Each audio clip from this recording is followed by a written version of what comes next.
Okay, let's get started. Dear colleagues, ladies and gentlemen, welcome to this session on imaging of tricuspid valve disease.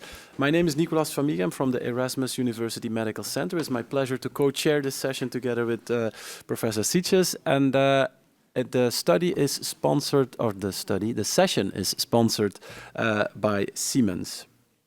So here are my conflicts. And this is the outline and our objective. So we want to give you a complete overview of the imaging pathway for transcatheter tricuspid valve interventions, from diagnosis to therapy and also post-procedural follow-up. We also want to give you some heads up on transformative imaging techniques in transcatheter tricuspid interventions, and then we'll focus obviously on intracardiac echocardiography and also on photon-counting CT scanning. And also we want to illustrate the potential of these technologies in everyday clinical practice. To help us out in this session, Marta and myself, we also have our good colleague João Cavalcante from Minneapolis and also Ole de Bakker from Rikshospitalet in Copenhagen. So as an introduction, we are familiar with tricuspid regurgitation. There is primary and there is secondary. Another form of secondary is an atrial form of tricuspid regurgitation. Apparently, up to 75% of the tricuspid regurgitation is secondary, is considered to be secondary. And as the severity increases, also the impact on survival will increase. And we are exploring, or we are still in the era of exploring whether timely treatment of tricuspid regurgitation will affect clinical outcome. And I have a feeling that later this year at TCT, we may find a first randomized controlled study to support that paradigm. So tricuspid valves pose challenges, and the major challenge is that this valve is complex, but has also a lot of variability in terms of size and shape, but also in terms of the number of leaflets. Oftentimes we don't have 3 leaflets, but we have 4 leaflets. And then at times there are huge coaptation gaps, and this is really from a different spectrum as compared to what you have with in the mitral space, for instance. And it is also sometimes difficult to have proper pre- and peri-procedural imaging, because there is the presence of pacemaker leads and other hardware like mechanical or bioprosthetic valves that may affect the quality of echo imaging during these procedures. And then there is also the complexity of the leaflets by itself. They can be tethered, and there is the proximity of subvalvular structures that may interact with transcatheter therapies.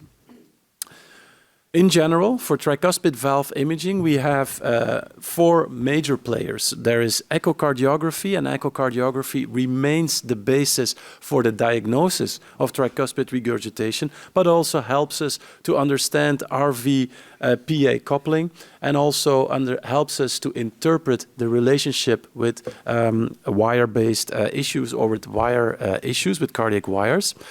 Then the TEE is crucial, I feel, for procedural guidance. Sometimes we also want to do TEE because we cannot interpret the correlation with these electronic devices and the tricuspid regurgitation. CT scanning is becoming crucial when we would like to consider transcatheter tricuspid therapies, predominantly transcatheter tricuspid valve replacements. And then there is intracardiac echo. And intracardiac echo, as we will demonstrate later in this session, may or may not replace, but definitely can complement transesophageal echocardiography. And it has also the promise of doing procedural guidance without general anesthesia. So a lot to discuss. For the first presentation, it is my pleasure to introduce Marta, who will discuss the diagnosis of tricuspid valve disease by echocardiography.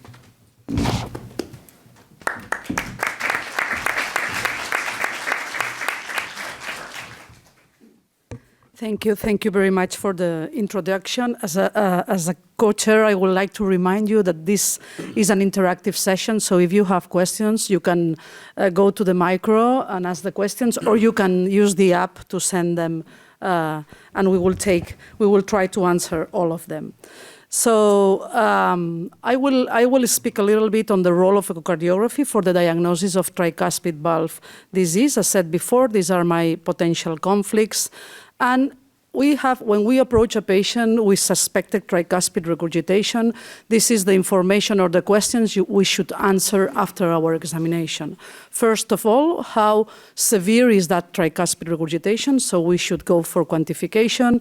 We have to assess the functional anatomy of the tricuspid valve, and that means to understand what is the underlying mechanism, how is the anatomy, said before, how many leaflets, how is the gap or the loss of coaptation surface, how is the annulus, and more other parameters. Very important from there to classify what's been the etiology of this disease and the phenotype, as already mentioned. And finally, what are the consequences of this tricuspid regurgitation, or as said before, as many of these patients have functional or secondary TR, how is the right ventricular function? So we know from guidelines that quantification of any valve disease, and particularly of tricuspid regurgitation, is not a single magic parameter. It's an integrative approach. We have to look at different things, okay? But also we have to be aware that we need really to quantify. It's not a magic number, but these are the cutoffs that are accepted for the definition of severe tricuspid regurgitation. Also now we accept there is an extension on the degrees of severity, and we know, of course, that the more tricuspid regurgitation you have, the worse the prognosis is.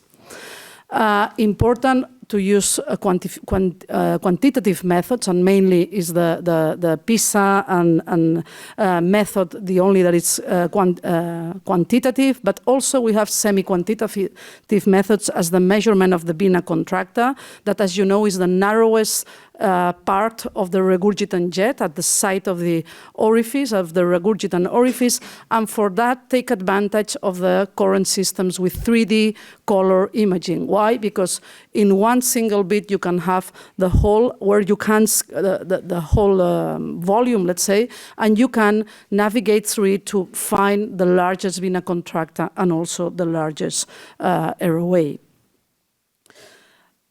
As I said before, the other questions that we have to understand is what's causing the tricuspid regurgitation and which type of dysfunction that has this valve. So for that, we typically look at the motion of the leaflets, and that gives us a lot of information apart from following what's been always used in heart valve disease, which is the Carpentier classification, type 1, with normal motion of the leaflet. That means that there is no restriction, and the main mechanism, at least in TR, is annular dilatation. Type 2, excessive motion. Degenerative tricuspid disease also exists, not as frequently as mitral, but it does also exist. And even we can have ruptured papillary muscles when we are doing invasive procedures. Type 3 means that the leaflets are restricted. It can be both in systole and diastole, like in rheumatic heart disease. You have these examples here. This is what we call type 3. And type 3B is the other spectrum of functional TR, which is due to ventricular dilatation and dysfunction. And that means that we have a lot of tethering in the leaflets, and the TR is secondary to this dilatation, apical tethering of the leaflets, and right ventricular dysfunction. Also, we have learned in recent years that indeed secondary TR, which is largely the main cause of tricuspid regurgitation, can be to ventricular problems, as explained before, but also to isolated atrial problems. And this is a frequent clinical presentation, long-standing persistent AFib, leading to a large right atrium, dilated annulus, and leading to what we call now atrial secondary tricuspid regurgitation. And this is important in terms of understanding the mechanism and understanding the functional anatomy, because we have several options to treat these patients, and each therapy targets different types of dysfunction. Third aspect that we have to understand is the evaluation of right ventricular function, and we have several parameters. Again, this is an integrative approach with echocardiography and with more imaging modalities. Dr. Calvacante will further discuss that, but in terms of echocardiography, remember always to look at the inferior vena cava. This is kind of a witness of the severity of the tricuspid regurgitation, and also take advantage of the 3D echocardiography, and particularly of the automatic tools that we are currently having with the echocardiographic systems, with based on artificial intelligence to better recognize the endocardial border, but also to better quantify these cavities. Finally, sometimes we need to further have a detail on the anatomy of the tricuspid valve, and that's key for understanding what's the best therapy for each anatomy, and for that we need transesophageal echocardiography. It's key to have a 3D view, or at least a short axis in the transgastric view, to recognize how many commissures, how many indentations these valves have, because as said before, only around 50% of the tricuspid valves are really tricuspid. So most of the times we face with several, with multi-leaflet, I'm talking more than 3 leaflets. And also good to have the integration of the anatomy with 2D imaging, 3D imaging, and also color flow, because you see exactly where are the indentation, where is the loss of coaptation, or what we call the coaptation gap, okay, because we have a hole there, or regurgitant orifice, and to see if that coincides with the origin of the jet. And with that, we can start planning a strategy, and depending on the size of the gap and so on. We can also, we must also use 3D to scan the whole valve, and in this sense, it's very useful, the mid-esophageal view with orthogonal views, okay? So from the right ventricular inflow-outflow view, from the mid-esophageal view, where it's a modified short axis with the aortic valve in the center, as you know, you can have the different orthogonal at most anterior part of the tricuspid valve, in the middle, and even in the posterior valve. And if you integrate that with color flow, you will have a complete idea of what's going on the tricuspid valve. That's important to look at where is the size of the maximum gap. Also, you have the transgastric, but with these two views, you get a whole idea of what's going on, and you have a whole idea of the detailed anatomy of the tricuspid valve. Finally, we have to keep in mind that this is a progressive disease. If we don't do nothing, this is going to be worse. So what starts with a small annular dilatation, losing a little bit the contact of the leaflets, it can end, if we don't do anything, in very restricted leaflets.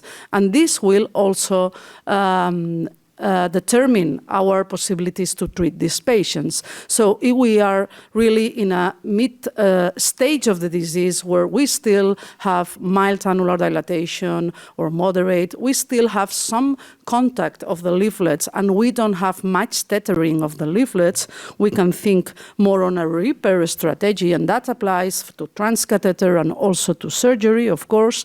But if we are in a very advanced stage with very tether valves, we may have the only solution of replacement. So these things are driven from echocardiography and from imaging, and are key for adequate treatment of these patients. So to sum up, echocardiography is key for quantifying the severity of tricuspid regurgitation, to describe the underlying mechanism and disease leading to tricuspid regurgitation, of course assessing the hemodynamic impact on the right, particularly the right ventricular function, and all these issues and parameters are key for an adequate and timely treatment of patients with tricuspid regurgitation.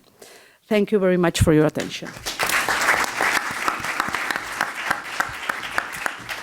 Thank you, Marta. Before we have the discussion, we proceed with the CT talk. So João Cavalcante, who is an expert imager involved with MRI, CTs, he's going to discuss the diagnosis and planning for tricuspid interventions and the role of CT.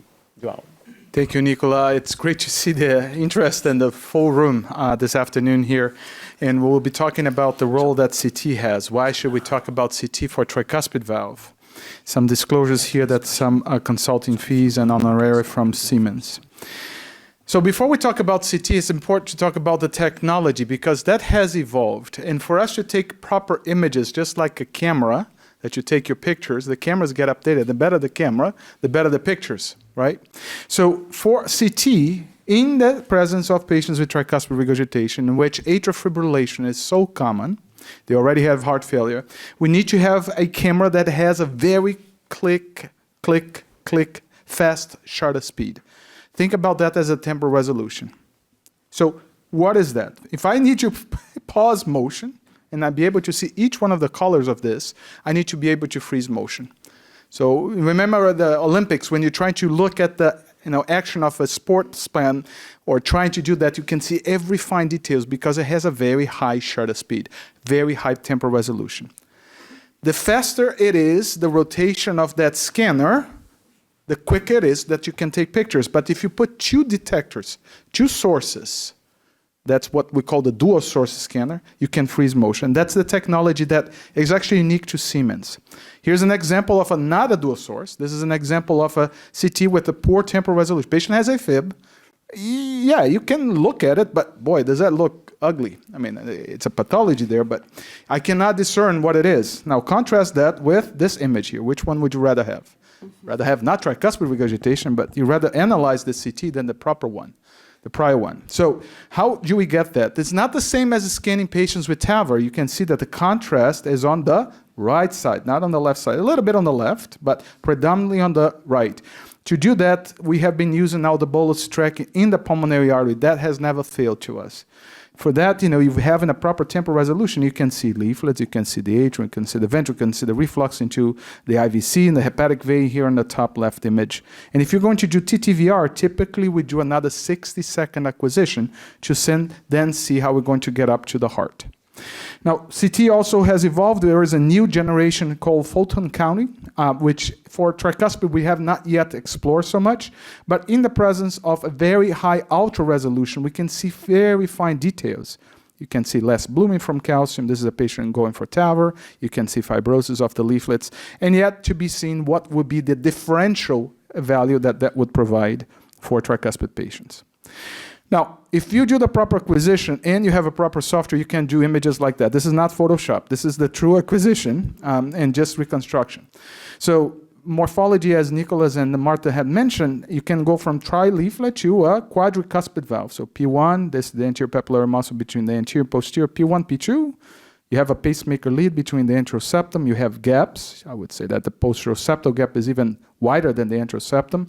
And because it's a 3D data set, you can manipulate the multiplanar reformat reconstruction here. And as I rotate here, you can see the pulsatile liver, the reflux of contrast going all the way into the IVC, and the very prominent eustachian valve. So coming up from the IVC and making this turn will be harder, and you can see what the gaps are as well. So can TE do that? Of course it can. But if you can do the screening from CT, which is a lot of what we have been doing now, we can discover quite a lot and spare the TE for some circumstances in which is not clear. Measuring tricuspid regurgitation severity too, we can do this with the multiplanar reformats. You pause at the end systole, you can see is the largest valve in the body. This patient here, I don't know who the parents are because there is huge atrium, there is also some prolapse. Is this an atrial functional TR with some degenerative changes? At times it's mixed mechanism. We don't know what it is, but nonetheless to say is massive TR. And the size of the hole that we measured is called anatomical regurgitant orifice area, correlated very well with the best-in-class quantification, that is this 3D vena contracta area by TEE. And you can see that the bigger the hole, the worse the regurgitation in a patient population where 92% had atrial fibrillation. So you need to have a good camera, you need to have a good protocol of acquisition and analysis in order to achieve that. It's not only about the TR, but also the function of the RV, right? So quantifying that by CT is possible, and the numbers actually are very comparable to MRI. So if you don't have quick access to MRI, but you have a CT that can do that, you can do even strain as well from CT, you can get quite a lot of value, and that has prognostic importance. This is a recent paper from Germany. looking at the evaluation of CT, ejection fraction, even despite procedural success, that's the solid line, patients that had an RVF less than 45% did not do well. So it's not about just reducing TR, but also what is the quality of the RV and how can that handle. Pacer leads is another problem. About 30% of these patients will have pacemakers that might be interfering with the coaptation, such as in this case here with impingement of the leaflet. Some of them might allow you to grasp just below if they are very far in the commissure, in this case here in the post-septum, this one here in the anteroseptum. But we need to understand better how we can prevent TR related to that. And in part, it has to do with the trajectory of the lead and the thickness and the duration of that lead. Other things that are important too for not only edge-to-edge but replacement is the relationship between the IVC and the tricuspid annulus. So ideally, it would be nice to come up from the IVC and face the tricuspid annulus right in front of you. As more dilation occurs and remodeling, it's going to require another lateral flexion. And with that, particularly for the edge-to-edge, that might create an asymmetric grasping, and that can create another gap that did not exist before because we are not completely orthogonal. And the distance between the IVC and the tricuspid annulus might also be of importance. For TTVR, CT is the mainstay. It's done by the company. They size the tricuspid annulus, and obviously they look into, depending on the size, which valve would fit for these patients. We don't have data yet about remodeling and what happens. Specific software is necessary to do this acquisition, and as I mentioned, some devices such as Cardioband, we need to know the distance between the annulus and the right coronary artery to avoid injuries. Remodeling has also been shown to be possible by CT. This is actually with heterotopic implants. After you fix the reflux of flow into the SVC and IVC, some of these ventricles might shrink, and that might be important as well. And with CLIP, we have shown that the reduction of TR occurs, and that is proportional to the amount of end-diastolic volume change. The ventricle will shrink proportional to the amount of TR that we relieve. This is seen at 30 days and sustained at 12 months, which did not happen with GDMT. And this is just an example, same scale. Systolic flow reversal, hepatic veins is gone, the ventricle has shrunk. That's even with 30 days. And so what?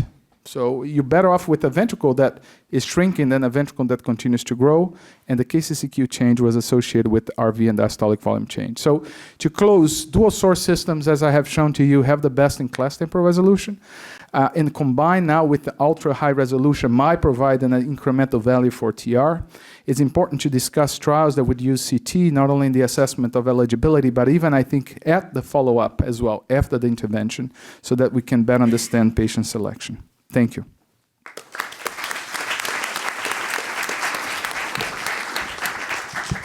Thank you, Joe. Fantastic images and fantastic talk. So let's start a little bit of discussion, and I will give the first floor to the audience. There's the question here that I would like to share with all of you on the selection of these candidates and the role of pulmonary hypertension. So the question is, how do pulmonary artery pressure would affect your decision to treat TR or no? It's a very interesting topic. So do you want to start, Nico? Yeah. So it's a very generic and indication question, indication related. We are obviously now focusing more in this session on the imaging component of it, but a part of the imaging is the evaluation of pulmonary hypertension. And I think it's a very important aspect of whether or not we should proceed with a transcatheter intervention. We typically always obviously measure the pulmonary artery pressure by echo, but we always complement it with invasive assessment, because there is this well-known discordance, or it can happen that you have a discordance between your invasive assessment and your echo assessment. And if there is a low PA pressure by echo, but invasively there is a high pressure, those are the patients who don't do well after tricuspid therapy. So my answer to that question is, I don't have an upper cutoff for the PA pressure by echo, but I do recommend to do the correlation with your invasive assessment. Yeah, Nicolas, and that's a very good point, because that's related to many talk about the RV-PA coupling. Yes. Yeah. So that's about, you have to assess not only your pulmonary pressures, but also your RV function. And if they are disproportional, and that's why you get that disproportion indeed on echo and invasive. So invasive is the pressure you measure, but if the RV is not powerful enough anymore. The function is too low to create these gradients. You will not capture them on echo. And then you have this uncoupling. And that's typically not the best patients to be treated because their prognosis overall is also poor. So that's an important concept that you understand. Yeah, and again, there are lots of caveats of measuring pulmonary pressures by echocardiography in the presence of significant TR as well, because the gradient between the RV and the right atrium gets lost the wider the gap is. So we might be underestimating. We don't have a good precision. That's the reason that a lot of these patients, and I would say probably majority of them, should have an invasive assessment prior to the decision. Yeah, they should. Completely agree. I mean, I defend echo, but in TR, don't trust the measurement of PA, Yes. of pulmonary artery. So always do a right cath. And very, very quick answer. So what would be the limit for treating these patients for invasive pulmonary artery pressure? All? Do we have a limit? No, again, I mean, it depends so much on what your right ventricular function still is, I would say. Yes, so I look a lot, I let me guide almost more by that. Of course, if you have very high pulmonary pressures, I would say probably you're beyond the point of return for getting this patient better. But if it's an acceptable, moderate, elevated pressure and the RV function is still good by itself, I think we would give these patients still a chance. Yeah, and some prospective studies, they use this cutoff of 70 millimeters of mercury systolic pressure. But yeah, that's not really scientifically based. But you see that quite often in prospective studies. Before Marta has a question for Joao, I also have one. What is the inter-observer variability with these very impressive echo images? The interpretation of that. Do you need? I mean, is it difficult? CT, sorry. Is it? It looks like echo, I guess. No, that's better true. echo. But they look echo. But echo is very dependent on the imager Operator. who's obtaining and acquiring the images. But obviously, this is a different scenario. That's a great question. How reproducible what I have shown it is, right? So it is reproducible. We've done this with now 10 sites in Triluminate. That's what it was. You need to have a good camera, need a good acquisition, and a committed physician. So it's trainable, it's scalable. And you need also software to know how to do that interpretation. We have not gotten into the AI aspect of automated CT imaging, like a lot of the things that we have for echo, we don't have yet for CT. I'm looking at my Siemens colleagues here because it's a plea that we need to bring more automation to that analysis. Still manual, but if you know how to do and you properly train, you can do that. As our center now, Nicola, we have 5 CT readers, cardiac CT readers, and all of them have been doing this. So we rely on each other. And once we showed those images to the interventional guys, they said, please provide me this. And our pathway is actually using CT up front. And the TE, depending on what we see, because for the patient it's better. And we can decide, is this a TEER or is this a TTVR? We already have gotten a lot of that information. Yeah, that was the topic I wanted to raise. I mean, like putting transthoracic and then CT as a first row. But still, some clinicians are worried about the radiation. Can you comment on the dose of radiation that this type of CT imply? So, great question. The CT radiation dose has decreased substantially. You can do this with some dose modulation. That is, you amplify the signal when you need it, let's say in the systole, so you can see the leaflets, and you can decrease in diastole. Again, patient population here is in the 80+ years of age. Average radiation dose, even if you go with full retrospective acquisition, is around 15 millisieverts, 15, 17 millisieverts, which, we need diagnostic images. And there has been not a very clear link of radiation exposure to these patients to mortality or greater mortality with cancer. Is the same, Marta, to a TAVR scan. So I'll put, if TAVR we have accepted that as, it's no different than a TAVR. In terms of, I mean, I think in TAVR was easier because, was that or that? Yes. But I think that in tricuspid, we are thinking more on T and maybe CT. It gives you more information maybe for annuloplasty, wherever other things. No? Yep. So I think, okay, if there is no more Any other questions? There is one more here. TR severity is clearly volume dependent. Goes to you now, Marta. How do you account for this in your practice when evaluating outcomes of TEER? Yeah. So yes, it is volume dependent, and you can see a substantial change. I recall a case from a couple months ago that patient came in, outpatient for evaluation, TE, CT, does a CT, and the gaps are humongous. The tricuspid annulus is not even fitting for a TTVR. We had to admit that patient diarees 10 kilos, and then re-images. Now you can do whatever. It's from massive to now moderately severe. So there is a big plasticity of their RV. What do you do, Nicholas, when you image these patients and you're probably not taking the picture at the right time? They're still somewhat decompensated. Is that where you use the right heart cath to, you get a very high wedge, a high RA pressure? Well, oftentimes you don't have the luxury to reschedule, right? So you take what you can get, and luckily we don't stop with diuretic therapy if the patient is coming in for imaging. We try to optimize. But there are also time limitations, so we have to move forward. But at the same time, the patients can be more and more decongested as we are adding more imaging. And so it can be that at the time of the cath, the patient will be already better decongested than at the moment of the CT scan, or vice versa.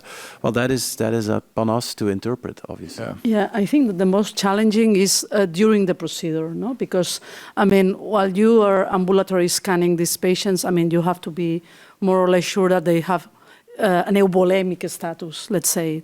But during the procedure, it's really difficult because you have anesthesia, you have usually the day before we try to dry a little bit these patients, particularly in those with very advanced stage, to facilitate the procedure.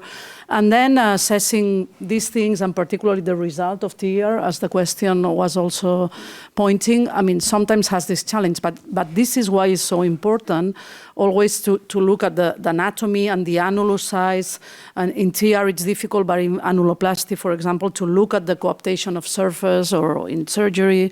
So looking at these other things, because sometimes you cannot avoid the change in loading, and of course you have to take that into account. Sometimes we also do a little bit intraprocedurally after the procedure, a little bit of challenge with volume overload. So we give extra fluid and when we have doubts, but this is nothing standardized, and it's just custom made.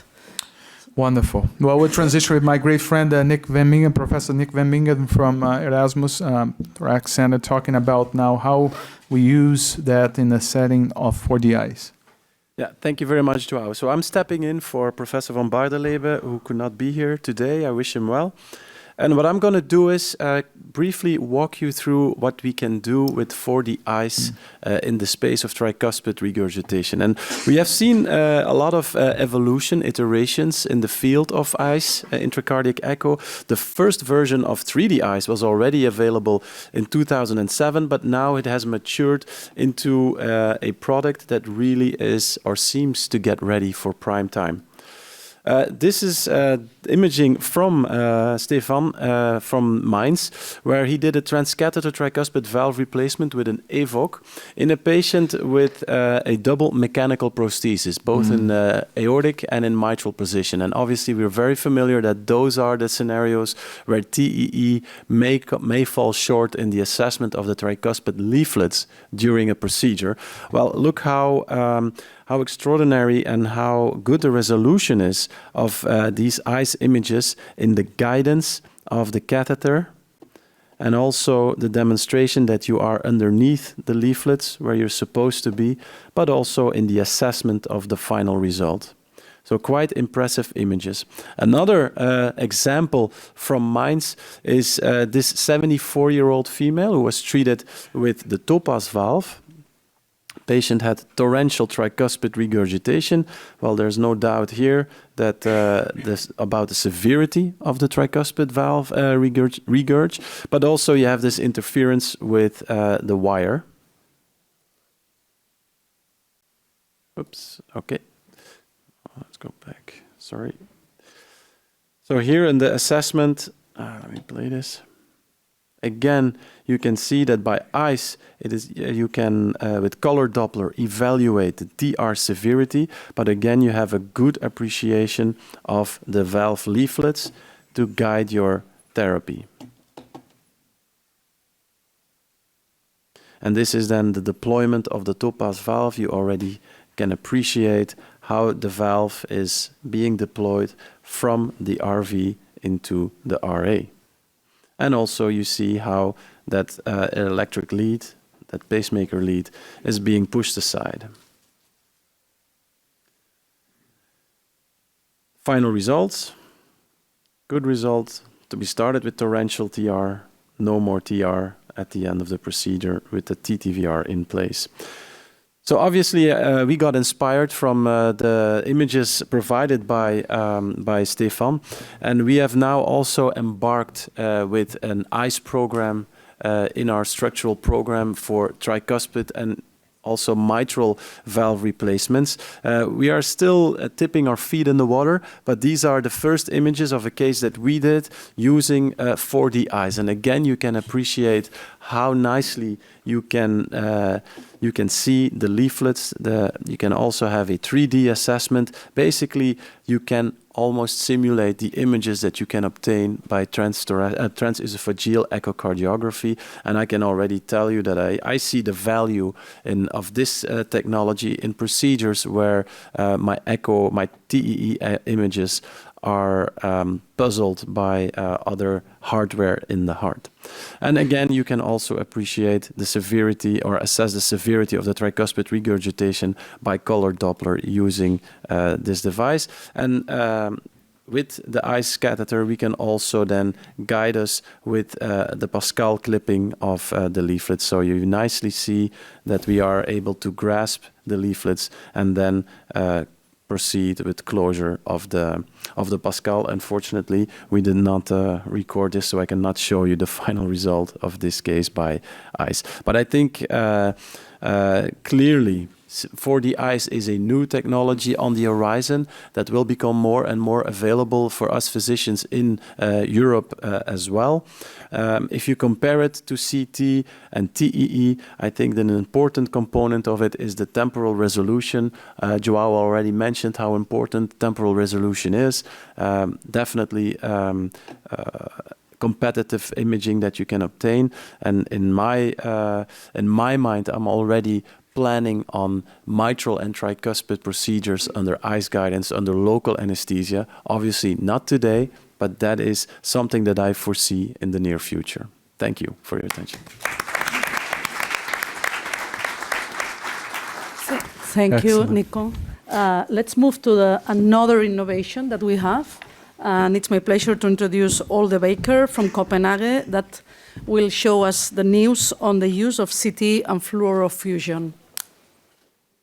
Yeah, because it's very complementary to Nicolas' talk. I also have ICE in this, and it's to share your experiences of ICE and CT fluorofusion. And I really, if you ask me where this field of tricuspid interventions is going with imaging, I think this is the way it's going. It's ICE and CT fusion. And I will try to explain you the reason why. So what are key aspects for successful? This is then TTVR, replacement, so valve implantation procedure. Well, first of all, you need a correct sizing of the tricuspid annulus and then also correct sizing of your valve. That you do based on CT, always. You need proper device anchoring, that's intraprocedural with your imaging. Typically it's echo-based, whether it should be TEE or ICE-based, that we can discuss. And then coaxial alignment. And the more of these procedures I do, the more you realize this is really the key to have a successful procedure. And you can compare it like this. It's like docking a station in a space station. Yes, it's like docking your valve in the tricuspid annulus, but it's exactly the same. So you can have parallel misalignment, you can have angular misalignment, you can have a combination of this. If you end up in these situations, you will not have a good outcome of your valve implantation in the tricuspid valve. If you can fix this and you can have perfect alignment, it's a piece of cake, I would almost say. And that's what my experience is in the more than 10, 15 last cases of tricuspid valve implantations. And what is the reason that I believe ICE and CT fusion imaging is key there? Well, that's just because of the anatomy, how the anatomy is in us, human species. We have the esophagus. So the TE is done by definition by your esophagus, yes? And unfortunately, the tricuspid valve is anteriorly. Yes, this is here the chest, the ribs and the sternum. So your TE is actually based badly. Your TE is a fantastic imaging modality for everything which is related to mitral interventions. You look straight, you have a nice perpendicularity and an assessment of your coaxiality for the mitral valve. So TE, that's almost made made for it to, TE is made to guide mitral interventions. But if you're gonna guide tricuspid interventions, that's typically the problem you have. You are always ending up with skewed images. So my TE imager, he always disappoints me, to be honest. You can never really judge. You can, but it's not because of him, it's because of this angle, yes? And so that's the thing. So if you have eyes, you come up automatically, just a simple venous puncture, up, eyes up, the right atrium, tunk. You look straight into that, in the axis where you want to be. So it's made for it, just like TE is made for mitral interventions. And on top of that, with CT, you can then easily, like we do an S-curve, etc., like we have our aortic annulus, you can calculate a nice angle, how many REO, how much caudal or cranial, and up you have a perpendicular view on your parallel with your annulus. So since I use this in all my tricuspid interventions, not only for valve implantations, but also for my TEER interventions, I can tell you the procedural efficiency and it's become much quicker. I mean, the cases have, I never end up with cases more than an hour. They all can go from 2 hours to 45, 50 minutes. Your efficiency, your outcomes are just better. So I think, honestly, this is the way to go. So what do? You have your CT, you can easily trace your tricuspid annulus. You make even an S-curve, as we know from aortic valve. So I think in the future we're all going to talk also about our tricuspid annulus S-curve. You can easily create this. You have these chamber views along it to understand your whole anatomy. And you can have a very exact sizing, as Joao also mentioned. You can measure some different things depending on which device you're going to use. This is now in the preparation of then a TTVR case with a Lux valve, which comes transjugular. So you want to have know the space to the right atrial wall, the right ventricular wall, the angle it makes if you come from transjugular, which is good here. Also, this view is an interesting view. Depending on then the device you use. You want to have a view where you look straight on the interventricular septum like a wall straight in front of you, and that's because this device, if you use this particular device, you have a septal anchor which you have to anchor into the septum. So you can all pre-calculate. It's just like we do with TAVI. We love it so much to prepare our case into the details pre-procedurally based on the CT. You can do exactly the same if you go for TTVR. And then I'll show you quickly further down. So then when you have it in your case, you have this. So even my TE operator, he has his TE off at this moment. He just lets me play. He knows I'm handling and I'm doing my coaxiality here. And it's more correct than what he can judge me and give me on his TE, to be honest. And that's just because he has that skewed view here. Here I'm in probably an REO 30, caudal 20 or so, and I put it that I think, okay, now I have coaxial alignment. Then I ask to have his TE on, or you can even introduce eyes, and then we proceed. So also for depth, you can, of course, on the TE, this is a TE image, mid-esophageal view, that's great still to have a nice depth assessment. You can also do this and double check it on your CT fusion. Then we expose the grippers, and then I also have my view, I have a look on my fluoro view while I do this. I won't let you play maybe the whole movie, but there's 2 grippers who open up here at the end, as you see. Yeah, these grippers, they have to catch then the anterior leaflet.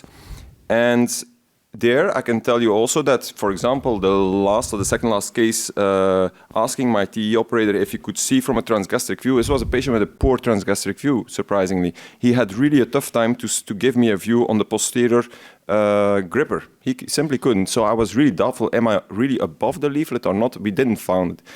I went in with an eyes then from the right atrium, and then within literally 20 seconds, I got confirmation that these 2 rabbit ears, as they call it, these 2 grippers were below the leaflet. So I should have probably turned my eyes machine on quicker. And then in a deep transgastric view, then this is a tricky moment where you really want to have confirmation that this septal anchor is, during the whole cardiac cycle, having good contact with the septum. Also, that can be very challenging for this deep transgastric view to have certitude. Here you can, this is eyes, which I introduce then in the LV.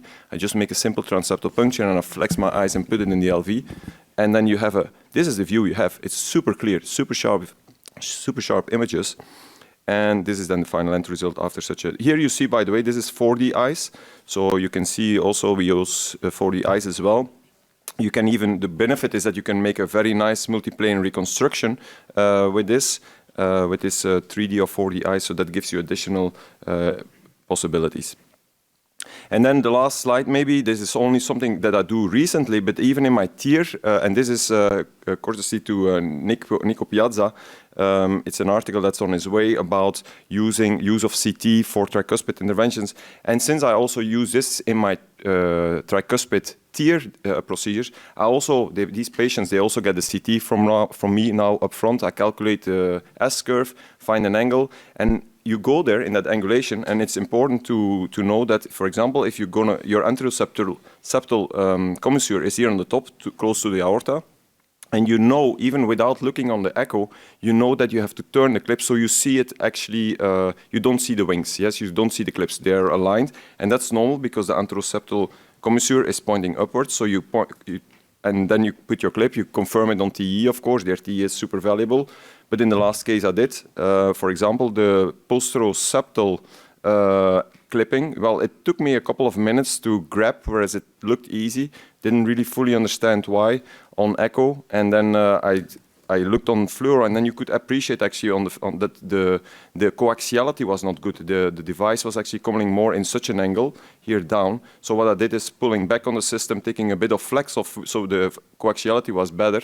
Then I looked on the echo again, and within a minute we had the leaflets, and we had a great result. So I think that assessment of coaxiality is something really superior to judge on CT fusion and ICE as compared to TEE. And of course, if you interact with these leaflets and you have to manipulate there, you need echo, but whether it's TEE or ICE, I think the future will tell us what the best modalities will be, but ICE is definitely giving you extremely high resolution and great images.